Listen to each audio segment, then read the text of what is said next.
What we talk about when we talk about love is the fictitious Broadway play at the center of the 2014 film Birdman, or The Unexpected Virtue of Ignorance. It's the play the main character Regan has adapted from an actual 10-page Raymond Carver short story. Regan is starring in and producing the play in order to, ostensibly, prove that he's not just a mindless Hollywood hack celebrity, but is a passionate, talented, bona fide artist who needs to express himself.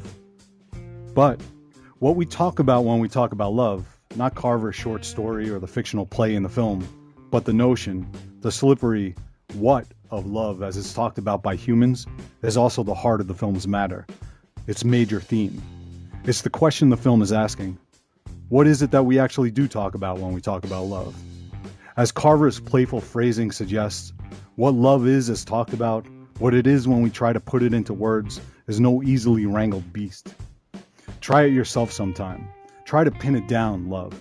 Try to wrap words around love one day with someone you think you love, and listen to those words you're saying.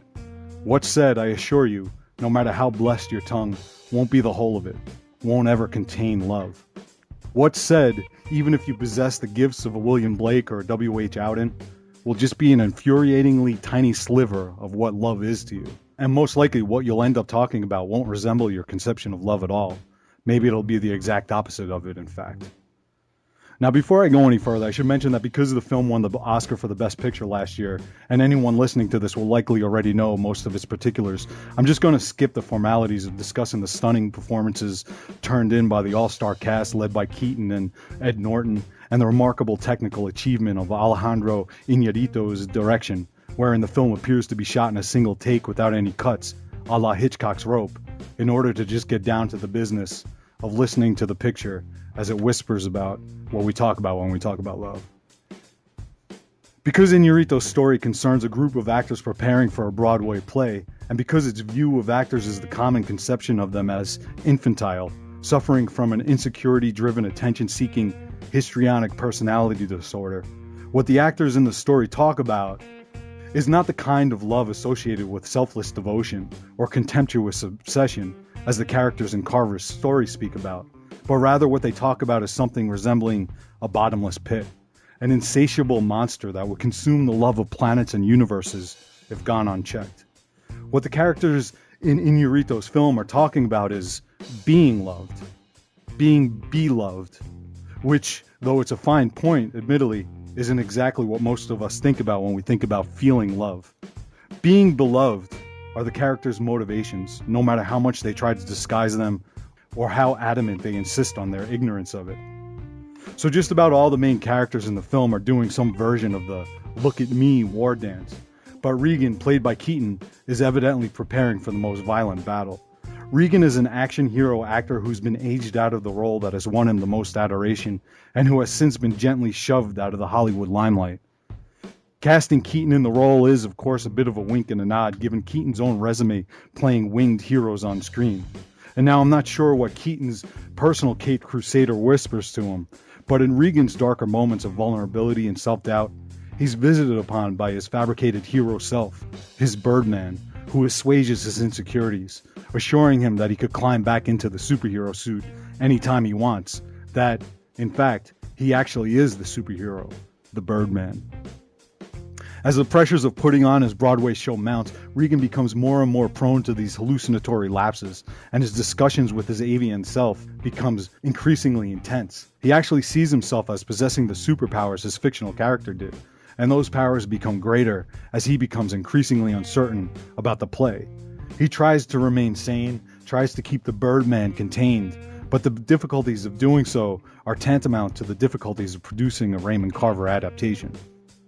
Ultimately, what Regan is combating is the phantasmagoric manifestation of his narcissism.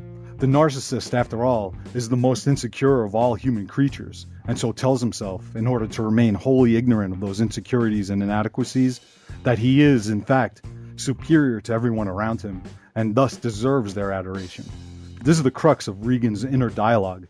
This is what he talks about with himself when he talks about being beloved. And it's this discussion that provides the underpinning of the film. The centerpiece is Regan's inner dialogue, but like I said, it's the dialogue of all the other character interactions as well.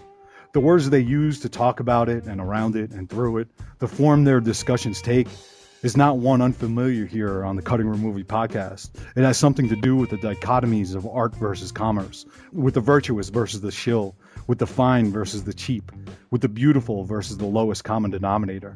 On one side, Regan has the lobotomized action porn superhero spectacles of the megaplexes, and on the other he has the patron saint of the understated, Raymond Carver, of quiet Sunday morning paperbacks. Whether true or not, the characters go to great lengths to convince themselves that they've moved past their daddy issues, that they've made it on the stage, that they have talent, that they don't need superficial adulation because they're bona fide artists expressing themselves with, quote, complex human emotions, unquote. Regan's Birdman nearly kills him in his efforts to convince him that his real motivation for producing this artsy-fartsy play of his is merely a pretentious ruse, a self-delusion designed merely to win him adulation that he's been telling himself that he doesn't need, and that the most honest thing he can do is to readorn the superhero getup and give the people what they want. In other words, to cut the bullshit, the Birdman needs to fly. Regan recognizes that there's more than just a little truth in what Birdman is telling him, that he's been willfully ignorant of his own petty motivations, and that he secretly just wants to be the fucking Birdman and zoom around the city above it all. The fact that his realization coincides with an important New York Times critic threatening to pan the play before she'd even seen it is no coincidence, of course. Ultimately, the war becomes too much for Regan and he succumbs. Finally, unignorant, finally aware that he's just been talking about love, about hoarding all of it he can get all along. Shell-shocked and battle-weary, he gives in, he waves the white flag. But it turns out his inner war was not waged in vain. His ignorance has had an unexpected virtue and has produced a bona fide work of vibrant and meaningful art. A work of art that spills metaphorical and actual blood on the stage. A work of art that, ironically, wins him the love that he sought, but told himself he didn't need. Jesus, what cruelty is art, to be the spoil of such a violent war. In the exhausted aftermath, as he lies in a hospital bed recovering from his battle wounds, the question for Regan becomes, is the love he's won enough? For the artist, is any amount of love ever enough? Thank you, Joe. As always, wonderful stuff. You're welcome. No problem. Hey, we've covered in Aratu before, as fans of the show know. We did Babel, and I introduced Babel, and it's his stuff, his work is very layered and very thoughtful. So your intro was absolutely fantastic, Joe. Thank you for that. Yeah, just one take on it. It's kind of deconstruct what's happening in there, and it's one interpretation, man. There's a lot going on in there. But I think you get to the heart of what's going on here, and that's love and acceptance. Yeah. And yep. And that's what we're dealing with here, and that's just a very common human thing. And right. And as fantastic as this film is, it's basically about simple human emotion. Yes. Yeah. I mean, it doesn't get any more rudimentary than the need for love. Right? Absolutely. And he really delivers just a striking piece here, man. And it was an absolute pleasure to witness.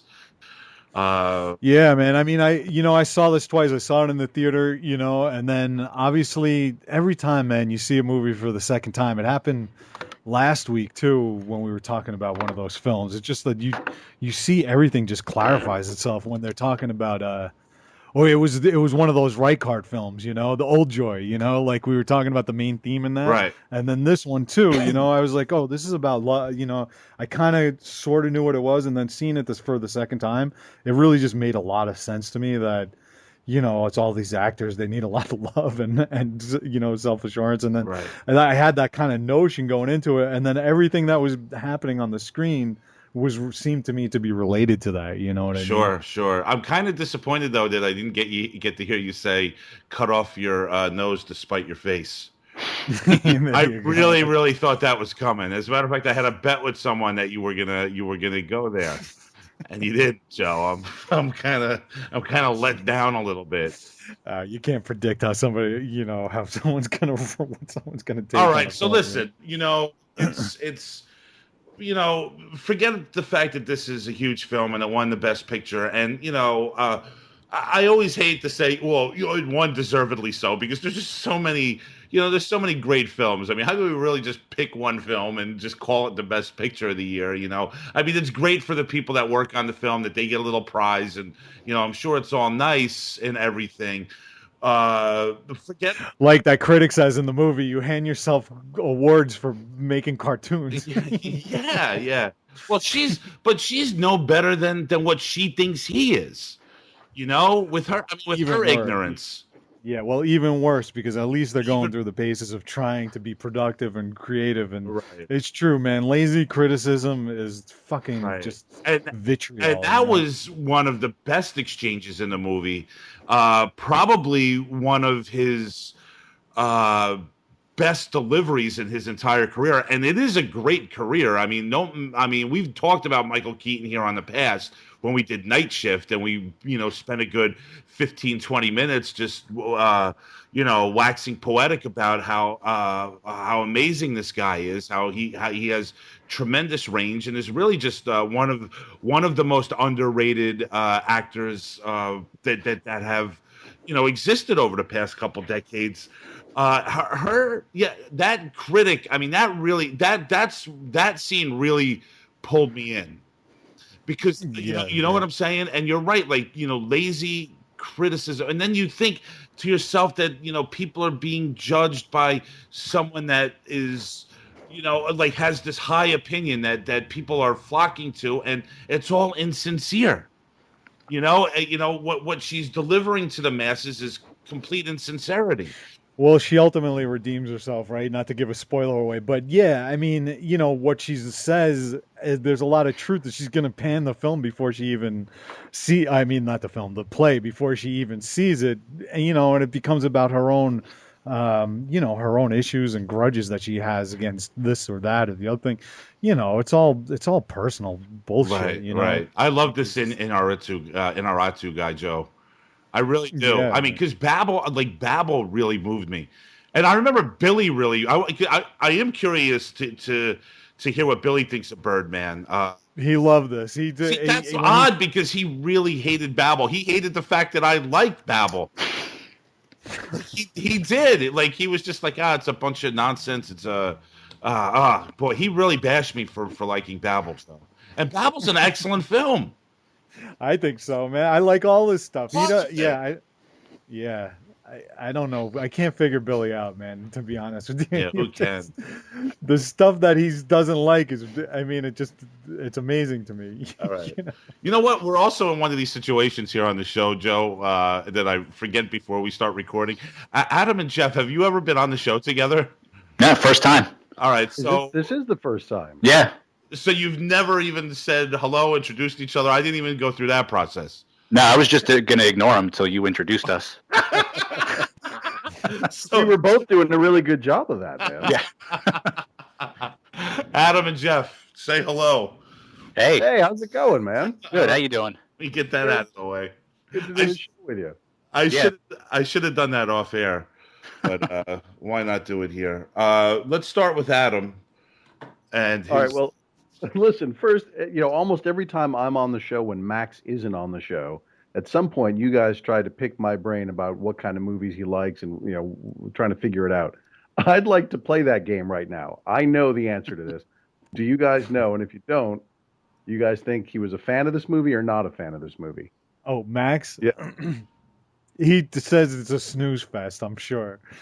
Yeah. Well, he does like Keaton. He does like Michael Keaton. He loves Keaton. But Adam wouldn't be asking this question if I think Max didn't like it. That's correct, Tom. He did not like this movie. Yes, was not a fan. It's such a snooze fest. It's like drowning in molasses. What is? I loved it. I walked out of this film when I saw it. Early on when it was first released out here in L.A. and regardless of it winning Best Picture or not, I walked out of there thinking that was the best movie that I saw last year. It completely with me. I loved I love the director. I love movies that are layered and philosophical and Mhm. complex and play with the language of cinema in such a beautiful way. And it's just such a nice vision and just such an art to it. And he does a great job with it. And really, really special movie, I thought. Right. And if you could create scenes that are so powerful that they're rewatchable over and over and over again, and you could find different meaning in each of these scenes every time you watch it, that says a lot, Adam. And I Oh, think absolutely. and that's what's going on here in Birdman. Like, I mean, just thinking about it now and talking about this film with you guys, all these like scenes are like, and it's so great, Joe, because the film seems like seamless, but it's just Yeah. basically like it's one scene after another, right? It's just the Yeah. scene here and like a scene, the next scene, and it's just so interesting. Each scene is just like its own story almost. Yeah, it's amazing. Well, listen, man, that one scene when Michael Keaton first engages Ed Norton on stage Fucking incredible. is fucking incredible, man. Incredible. See, and And it that really is. It really flows like a play almost. It just the actors up there doing their thing. And having that background in acting, that just resonates so much with the idea of having a part that you can just play with and a director who allows you to do your thing and just lets the actors run with it. And then you get those amazing scenes like that. yeah. Adam, you've acted and you have a background in acting, correct? That's right. So watching a movie like this should like you long to do work on film or on a stage, I'm sure, right? Well, I've done a lot of stuff on stage. And I enjoy it, but only with I enjoy working with a select group of people out here in LA. But I actually haven't been on stage in about 10 years now. And all the Okay. work I've done since has been either behind the camera or just on camera stuff, but little things here and there. But yeah, Watching a film like this and watching the process, watching the actors process, watching the actors just whole love affair with life and stage and screen and family and friends and art and so on and so forth. Does it drive you to do you get that acting that little acting buzz going? it does a little bit. It does. And, like I was saying, I work with a group of people out here that I've known for 25 years, and one of them is a playwright. Max has worked with him many times. I've worked with him many times, and he does original stuff. And it's just a group of really talented people that have worked with each other for so long. And like I said, it's been a long time now since I've done this, but it's just you just get caught up in the project. And it's funny because we talk about the movie certainly addresses it with the scene you guys were talking about with the critic, and it's like a lot of this is just coming out of just narcissism and just liking to be on stage and being the center of attention. But when you're doing it, you're so in that moment, and it is so important.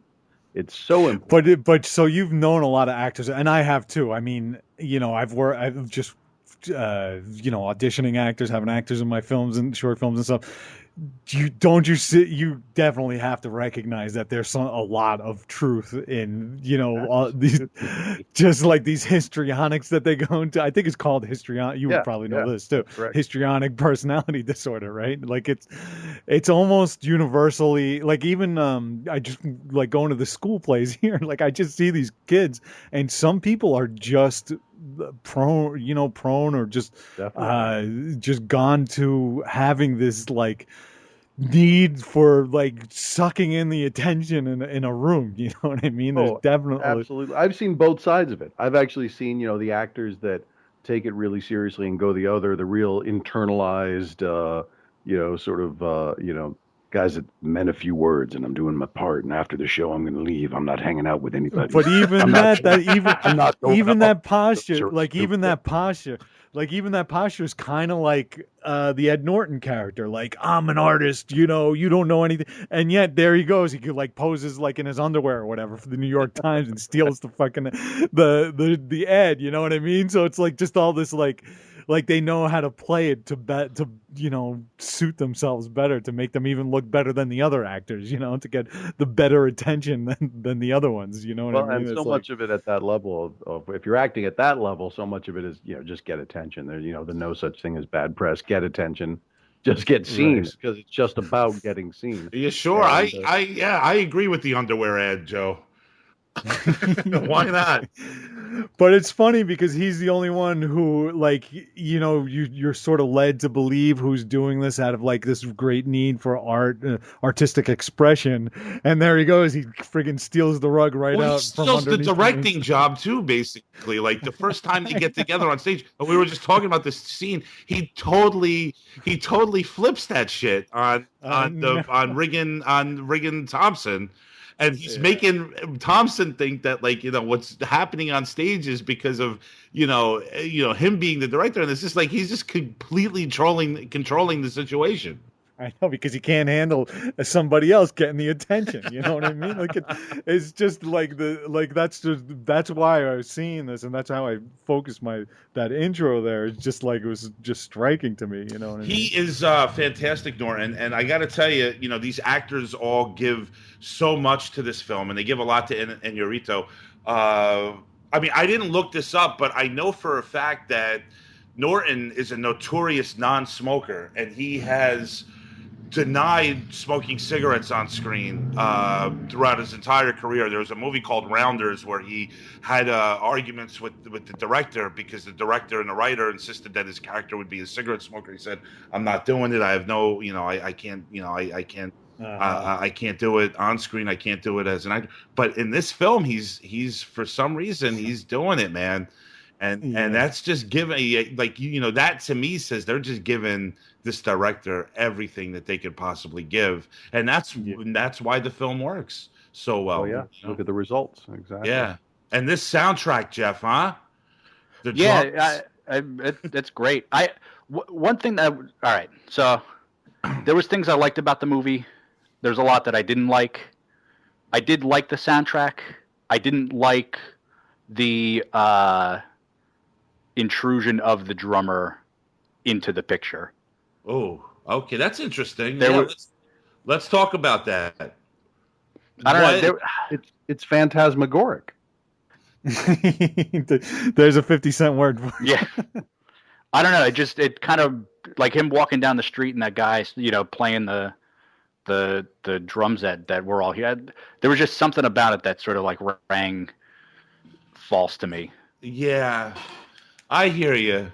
And especially because it only happens there, and then there's that one scene backstage towards the end where he hears them, and I mean, if I watch it again, I might be able to pick up on a like reason for that drummer being there for just those two times, but on the first watch, it just didn't do it for me. That's Joe. Like that, he's like really picky about that. I know, that's the thing. It would have never. It didn't even occur to me. Like it just like it melted. Now watch the second thing he has a problem with is Edward Norton smoking cigarettes. Well, actually, in that, did he not want to smoke cigarettes personally, or he didn't want to be seen on screen? It was something I read that he doesn't want to advocate it at all. Like okay. in any way. Like he thinks it's disgusting, it's bad. Well, it is. I mean, it's all these things, and he just doesn't want to have any part of it for any reason. Yeah. Where's Max? Maybe I like my disgusting cigarette. Yeah, Joe. I like this. I never liked this Ed Norton guy until now because he was smoking cigarettes. That's right. That's what. Go on, Jeff.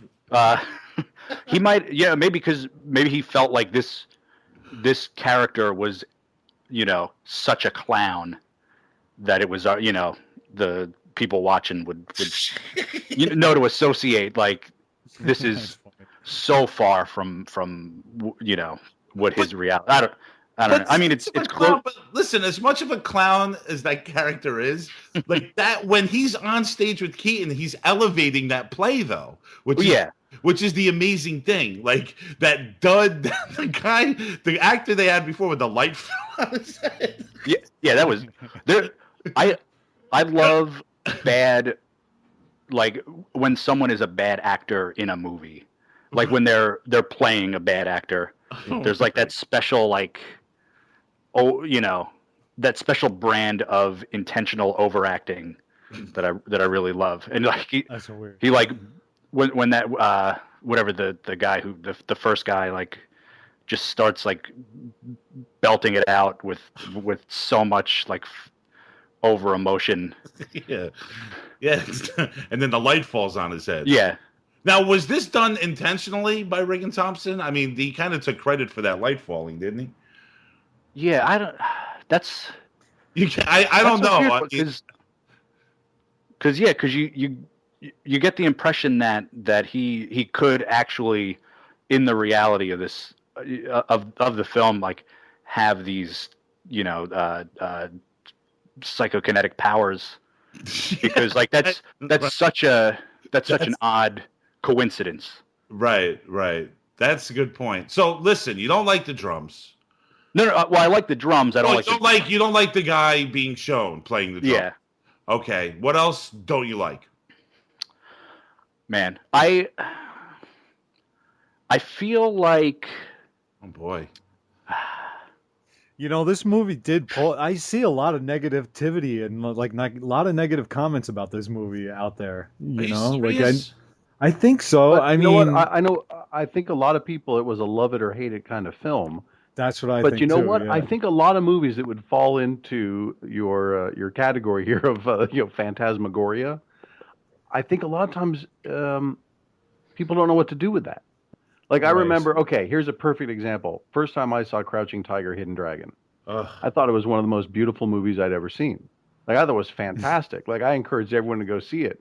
And, love it or hate it, a lot of people came back and they didn't like it because they didn't get why like these people were flying around. It's like people don't fly. It's like, yeah, but in this world they fly.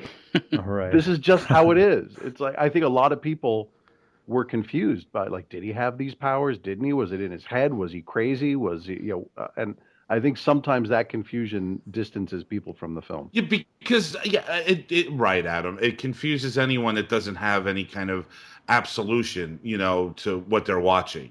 If you leave something up to the viewer to decide for themselves, there's always it makes people panicky. Yeah, just look at and I don't mean to bring this up, Joe, but just and Adam we'll know what I'm talking about. I mean, just look at the final scene of The Sopranos.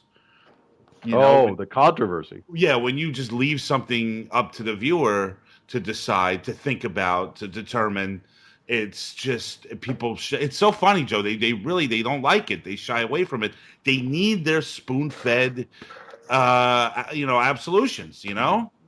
Yeah, well, it comes up over and over again, man. I mean, the fact that this one was able to become so beloved and still have a lot of open-ended questions about exactly what it is that it meant says a lot about it, man. I mean, listen, I was listening to a David Lynch movie interview a while ago, and he's like, the trick is you could make abstraction and weird and surrealism and absurd scenes and everything, but the trick is to keep people to watch, Right. So like there's this weird balance where yes, you're gonna alienate a certain portion of an audience who just won't accept the film unless it has the Fast and Furious ending to it. You know what I mean? The Furious. But just like an ending that just ties everything up tight. You know what I mean? Right. But you there's a chance where you can win people over and still have people really enjoying the film and still have those questions open. That's the sign of a really good film. Of course it is. That's what's great about the Raymond Carver stories themselves.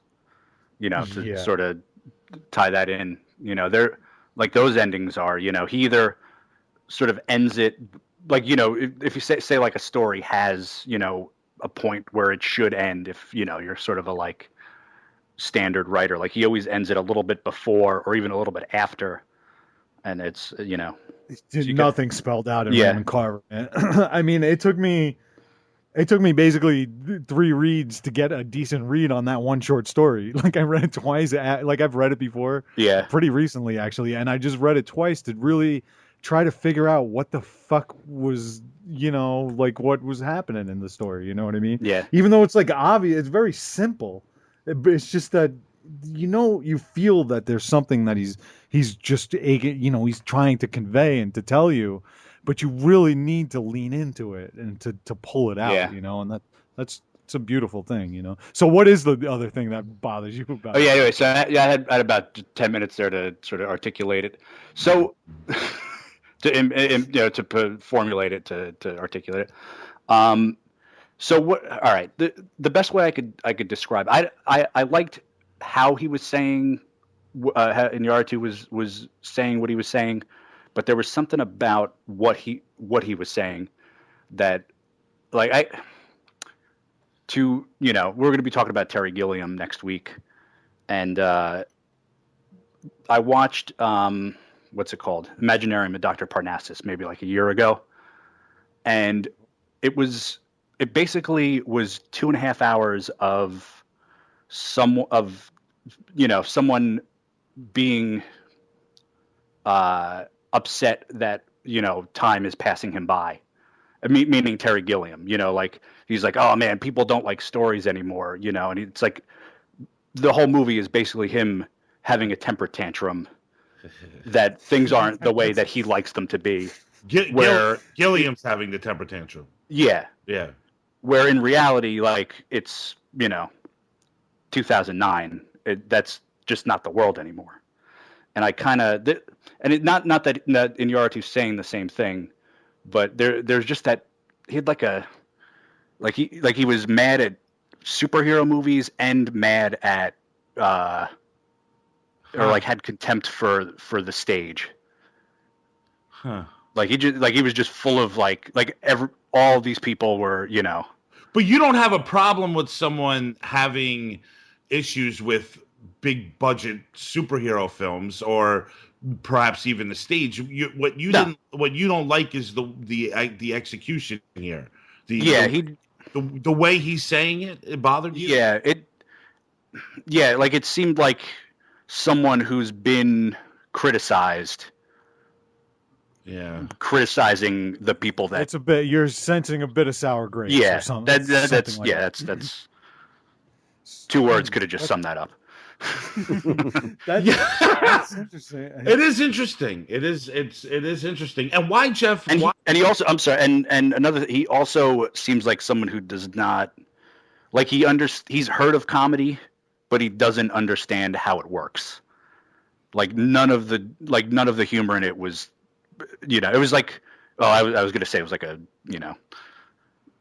foreigner but I guess that is an apt thing to say, but just seemed like someone who doesn't understand the language of comedy. I disagree. I think it's there, and I think it's different here, Jeff. I mean and we just talked before about when Norton comes in on that stage for the first time and he takes over that stage. I was fucking laughing my ass off. Joe brought up that underwear ad. It's completely fucking hilarious. I mean, I don't think that. I mean, that him taking over the play is funny. I don't think it was funny on purpose. Like I think that was. You don't think when he's trying to have sex with Naomi Watts' character? No, that when he's first doing the table reading. Oh, when they first meet. Yeah. I don't know. I did find a lot of that pretty damn. I don't know. I thought a lot of it was pretty damn fun. I thought a lot of it was pretty funny. I did too. That's what I'm saying. I'm disagreeing. It's all right to disagree with Joe. Tell him I think he's wrong. Somebody tell Adam, jump in here. Tell the fucking kid he's wrong. I'm trying to figure out. I thought it was very funny. I too. I mean, there was all kinds of humor to it. I hear what you're saying with the sour grapes, although I don't. It just felt like if it's there, it was really hidden, because I feel like a lot of those points about the sort of the big comic book movies and the stage really went more to character, because it was such a character-driven piece as opposed to the overall theme. I thought that it didn't feel that sour grapes that you're sensing from it. Yeah, I mean, I guess that's just the way it's sort of it's skewed to the director saying it rather than again, characters. it just shows that the fact that there are different interpretations of the sort of the themes and the philosophies put forward is, I think, another just mark and indicator it's a great film. Yeah. Yeah. I also think that, like, on the other hand, he does sort of try to present like a balanced view of that, in like as represented by his daughter, who, shows him the power and the virtues of social media and mainstream mass culture type of stuff, and how he ultimately learns that there is value in that. You know what I mean? So I think he does try to present a fair look at it, because look, one of the most cutting dialogues or monologues in that is delivered by his daughter, when it just shows him how much of an asshole he is and has been because of exactly what he said. When that Emma Stone has that just tears him a friggin' new ass in that one scene, man, is just it's just pretty incredible. Everybody's coming at him. There you. I think your gout is getting into your computer again, Tom. There's gout in the computer. There's gout in the computer.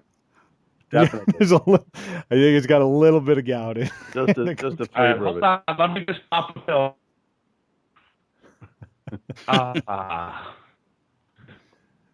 We goutless. Take some more medication. Did you? You guys. Tom, did you ever get your medication last week when you were trying to yell at us through your gout-filled computer?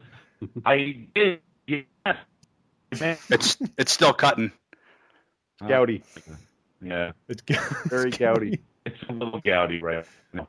What can I do, Joe? It's just a constant nightmare. It is a nightmare, Tom. It's okay, a nightmare. I need to know if I'm sleeping better, though. Do you have dial-up? We'll give it a minute. Is it dial-up? Or do you have dial-up? Do you have DSL?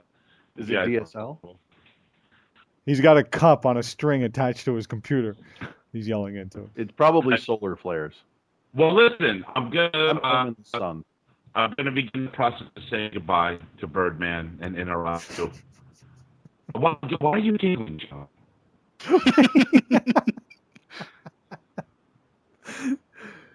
Go ahead. Lead us out. All right, forget. What does Charlie Brown always say? What's his good grief? Good grief, Charlie Brown. Except now he's be saying it in a digitized voice. Good grief. I just want to do this outro, Joe. Cutting Room Movie Podcast is brought to you by Christiana Productions and New Media Limited.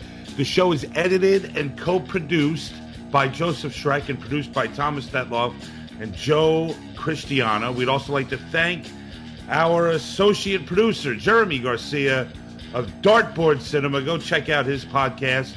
You can like us on Facebook at the Cutting Room Movie Podcast and follow us on Twitter at Cutting Room Podcast at TCRMP1. And you can follow me on Twitter at Thomas Detloff at TCRM Podcast. Now, you could also check out Jeff Schreck. He's going to be reading some of his fiction at the Mill Hill Basement Bar in Trenton, New Jersey. Is that right? On Thursday, May 14th, along with Michael T. Furrier, who's the author of the novel Swing State and the Minutemen Double Nickels on the Dime installment of the 33 1/3 book series.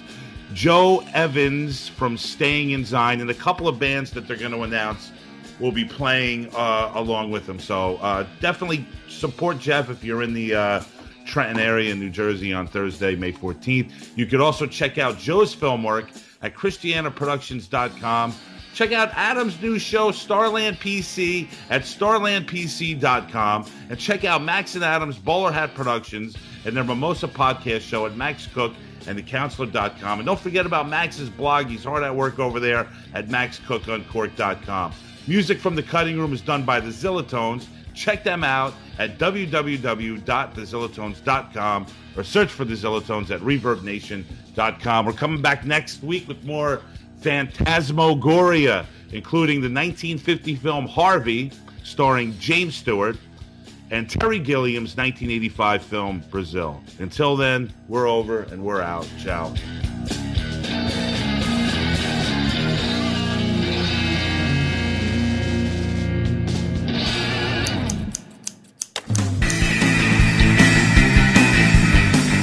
Tune in next time to satisfy more of your strange desires. The Cutting Room Movie Podcast. We do chicken right.